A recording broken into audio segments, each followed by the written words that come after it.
before you celebrate Juneteenth this Friday, our celebrity historian Raffi will join us to unpack the history behind the holiday.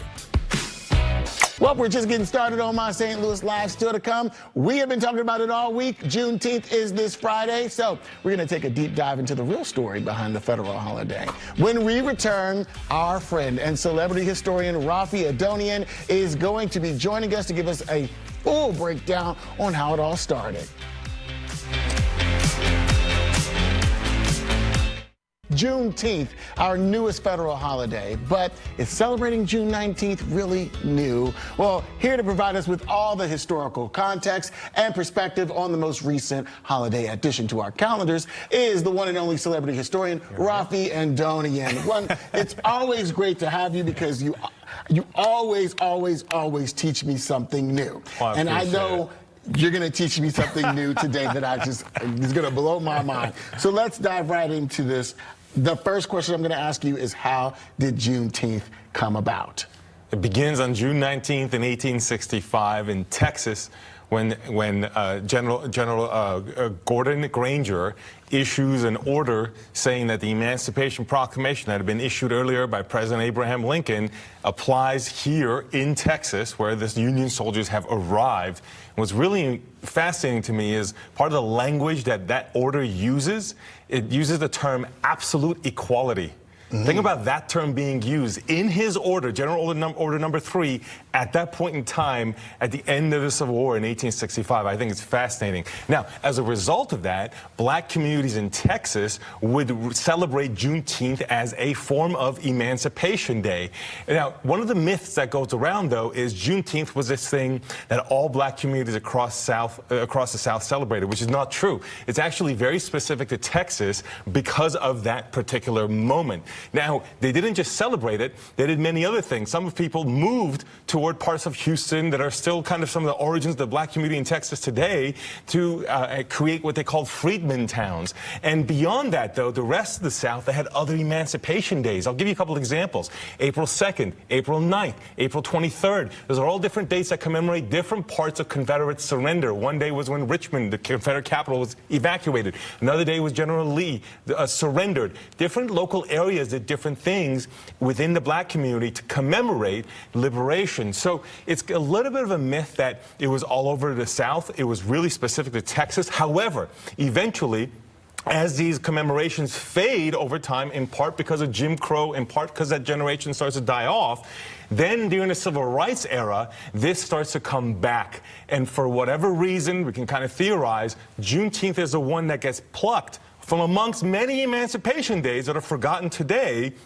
to become more of a national African-American symbol. But its origins lie specifically in Texas, when the black community commemorates that particular order as a date that they were in fact freed in Texas. Now, my next question for you is something that I learned in college. I went to Florida A&M University, but I'm curious to hear your answer on it. And that is, why did Abraham Lincoln decide to issue the Emancipation Proclamation? Well, remember I mentioned that the Emancipation Proclamation is critical to set up the Juneteenth happening. So Emancipation Proclamation about halfway through the war.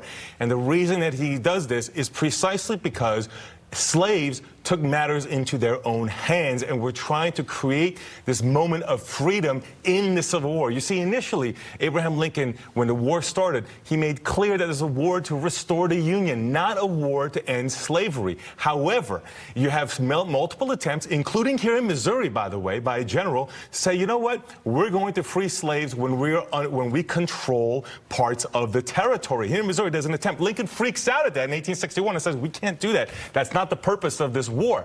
But why does this happen? A great example is because in Fort Monroe in Virginia, outside of Washington, D.C., you can still visit it today. It's an NPS site. And over there, you have, early in the war, some slaves cross the river, escape behind Union lines, and when a slaveholder in Virginia asks for his slaves back, the general there, General Butler is his name, says, no, we're not returning it.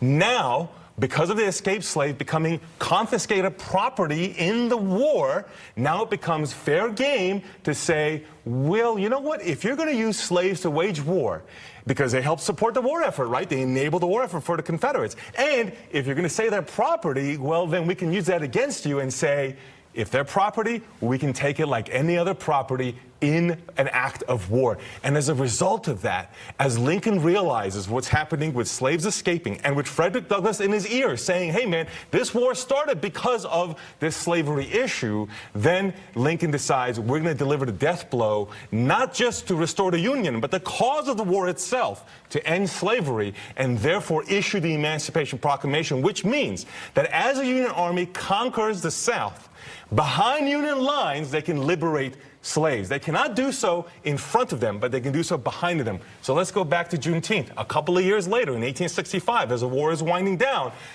that's why when General Gordon is in Texas, as Union Army arrives, that's when liberation arrives. Because it's behind the Union line, there's an act of war that you can emancipate slaves, not in advance because you don't control it, but once you control the territory, now you can do so. And that's where Juneteenth comes up. And so Juneteenth, as I mentioned, is one of many holidays, but it all derives from the Emancipation Proclamation. But when your Union Army arrives here, wherever here is locally, and therefore enables the liberation of the local slave community.